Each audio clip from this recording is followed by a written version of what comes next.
Hello and welcome back to Geek Code Studio. So this is the second session of our core Java series in which we are going to see what is IDE. So let us consider if I want to write a Java code.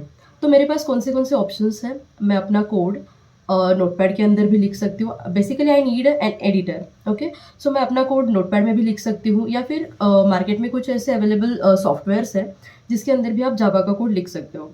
तो कौन सा वे prefer करना चाहिए जब भी आपको development करनी है या फिर एप्लीकेशन डेवलप करने कोड लिखना है आपको. सो फॉर दैट एक एग्जांपल से समझते हैं.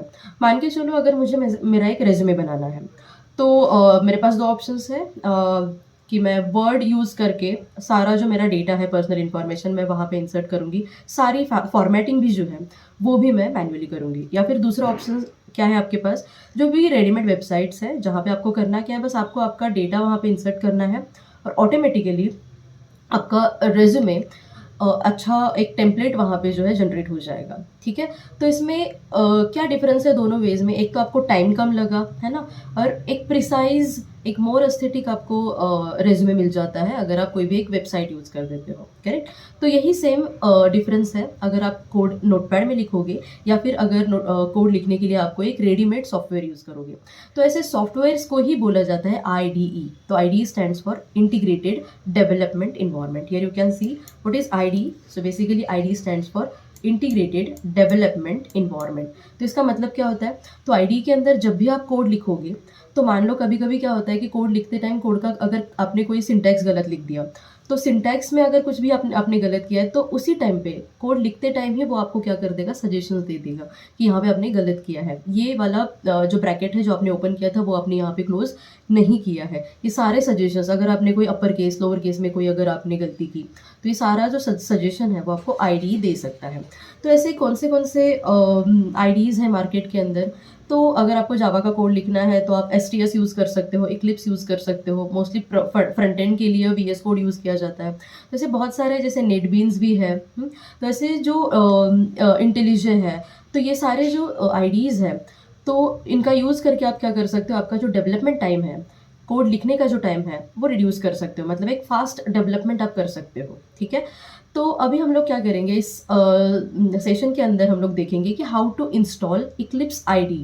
अभी इक्लिप्स क्या है, तो इक्लिप्स के अंदर भी आप जावा के कोड लिख सकते हो. तो अभी हम लोग समझते हैं कि इक्लिप्स को इंस्टॉल किस तरीके से करना है. सो फॉर दैट आपको करना क्या है, फर्स्ट ऑफ ऑल आपका जो है कोई भी एक वेब ब्राउज़र ओपन कर दो आप. ठीक है, ओके, सो फॉर दैट आपको करना क्या है, गूगल ओपन करके आपको यहाँ पे लिखना है डाउनलोड इक्लिप्स फॉर विंडोज. है यहाँ पे already option download Eclipse. Then आपको क्या करना है, ये जो फर्स्ट लिंक है इसके ऊपर आपको क्लिक नहीं करना है, थोड़ा स्क्रॉल करो.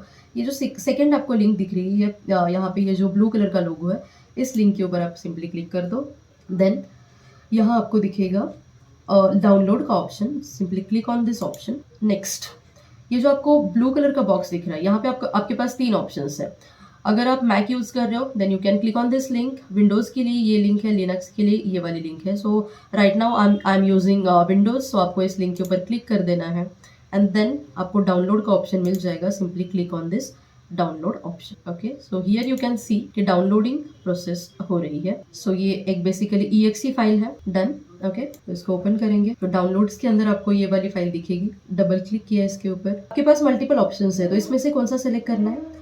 तो ये फर्स्ट वाला जो है इसके अंदर आप कोर जावा के प्रोजेक्ट्स आराम से बना सकते हो, लेकिन हम लोग फुल स्टैक की जर्नी यहाँ पे देखने वाले हैं. सो फॉर दैट मतलब जब आप एडवांस जावा में जाओगे तो आपको कुछ सर्वर का सपोर्ट लगेगा, XML फाइल का सपोर्ट लगेगा. करेक्ट, तो उसके लिए आपको क्या करना है, सेकंड वाला जो ऑप्शन दिख रहा है आपको इसके ऊपर क्लिक कर देना है.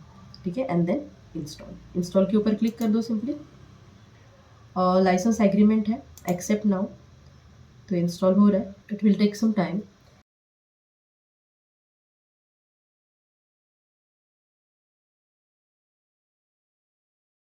ठीक है, तो जब आप इंस्टॉल करोगे आपका इक्लिप्स तो ये कुछ ऐसा दिखेगा उसका यूजर इंटरफेस. तो एक प्रोग्राम हम लोग बना करके देखते हैं. For that you need to create one project. So file new and simply search over here Java project. If it is not visible over here then click on this other option and search here Java project. Next, so I'm going to give my project name as first project. Enter. ये जो है आप इसको cut कर सकते हो। So this is the project. Okay, so अगर आप इसको एक्सपांड करोगे तो आपको यहाँ पे दो फोल्डर्स दिखेंगे, एक है SRC, दूसरा है JRE। तो SRC वो फोल्डर है जिसके अंदर आपको कोड को लिखना है, और JRE वो इन्वायरमेंट प्रोवाइड करता है कि आपने जो कोड लिखा है उसको आप रन कर सकते हो। तो प्रोजेक्ट या फिर प्रोग्राम लिखने के लिए आपको करना क्या है, SRC के अंदर राइट क्लिक करके यहाँ पे आपको एक पैकेज बनाना है। पैकेजेस क्या होते हैं, ये सारा पार्ट हम लोग आने वाले सेशंस में देखेंगे। तो पैकेज का नाम दिया है मैंने बेसिक प्रोग्राम्स, ठीक है। And in this package I am going to create one class, और हमेशा याद रखना कि क्लास का नाम हमेशा कैपिटल से स्टार्ट होता है। So class name is for example demo, तो D should be in the upper case. Okay, so in this I'm going to write one main method.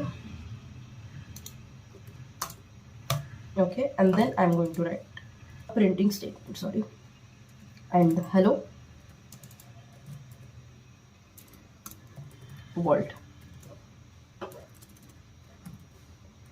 Save the program and from here you can run your program. Run करने के बाद ये hello world आपके console के ऊपर visible है। so इसका मतलब आपका इक्लिप्स अच्छे से चल रहा है। Okay, so this was the steps. Okay, तो अभी आपको क्या करना है, step by step procedure follow करना है, और ये जो हेलो वर्ल्ड है आपको एक बार प्रिंट करके देखना है। Thank you for watching the video. Do subscribe to my YouTube channel as well as follow me on my Instagram page, that is Geet code studio. Thank you.